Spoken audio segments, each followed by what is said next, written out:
శ్రీ మహాగణాధిపతయే నమః. ఓం శ్రీ మహాసరస్వత్యై నమః.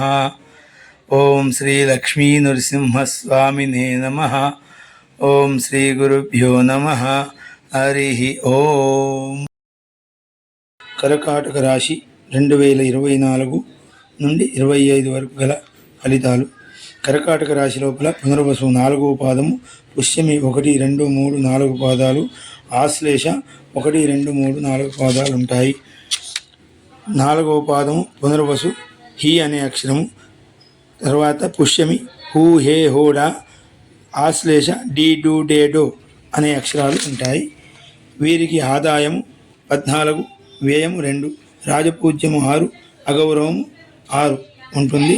వీరికి గురువు, ఈ కర్కాటక రాశిలో వారికి గురువు 1/5/2024 వరకు మేషరాశిలో దశమ స్థానంలో అశుభుడవడం వలన తరువాత తదుపరి 2/5/2024 నుండి సంవత్సరాంతం వరకు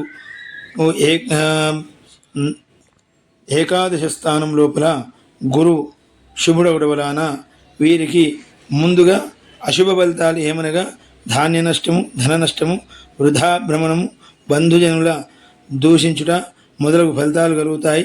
తరువాత వీరికి చంచల చిత్తం కలుగుతుంది. అదే కాకుండా మనస్సు ఆనందం ఉండదు. ఏ పని చేసినా 2/5/2024 వరకు పనులు పూర్తి కాకుండా ఆటంకాలు వచ్చే అవకాశాలు ఉంటాయి. తరువాత ఏకాదశ స్థానంలో గురువు శుభుడవడం వలన తేజోవృద్ధి, గౌరవ వృద్ధి, సర్వకార్యములు యందు జయం ఉంటుంది. అదే ప్రకారంగా సౌఖ్యం ఉంటుంది. మిత్రుత్వంలో శత్రుత్వం అనే వారందరూ లేకుండా ఉండి సర్వ విధాల శత్రువులపై జయం ఉంటుంది. దైవం యొక్క అనుగ్రహత ఉంటుంది. తర్వాత శని ఈ కర్కాటక రాశి వారికి అష్టమ స్థానంలో అశుభుడవటాల వలన వీరు ప్రయత్నించే కార్యక్రమాలు భంగం జరిగే అవకాశం ఉంటుంది. రోగము పెరిగే అవకాశాలు, అనుకోని రోగాలు వచ్చే అవకాశాలు ఉంటాయి. ధన నష్టం ఉంటుంది. బంధుమిత్రులతోటి, ప్రజలతోటి విరోధాలు కలిగే అవకాశం ఉంటుంది. విద్యార్థులు జాగ్రత్తగా ఉండాలి. అదే ప్రకారంగా వ్యాపారస్తులు జాగ్రత్తగా ఉండాలి. ప్రాణభయం ఉంటుంది. కాబట్టి వీరందరూ కూడా చాలా జాగ్రత్తగా ఉండడం వలన వీరికి ఎలాంటి ఏవి కూడా కలగవు. రాహు కర్కాటక రాశి వారికి మీనరాశిలో 9వ స్థానంలో అశుభుడవడం వలన ధాన్య నష్టము, పశు నష్టము, వృధా భ్రమణము, వాహనాలతోటి పనికి రాని పరిస్థితి, వాహనాలతో ప్రమాదాలు ఏర్పడే అవకాశం ఉంటుంది. కాబట్టి చాలా జాగ్రత్తగా ఉండడం విశేషమైంది.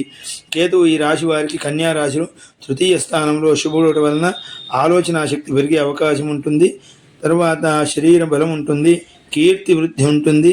వివిధ రూపాల్లో ధనలాభం, సౌఖ్యము, మాట పలుకుబడి పెరిగిపోవడం ఉంటుంది. సర్వత్రా అనుకూలంగా ఉంటుంది. వీరి యొక్క అదృష్ట సంఖ్య 2. వీరికి శని మరియు రాహువులకు జపాలు చేయించుకోవడం కానీ, శని గురించి సుందరాకాండ పారాయణం కానీ, లేదా సహస్రమోదక హోమం చేయించుకోవడం కానీ విఘ్నేశ్వరునికి ఈ రకంగా చేయడం వలన వీరికి సర్వశుభాలు కలిగే అవకాశం ఉంటుంది.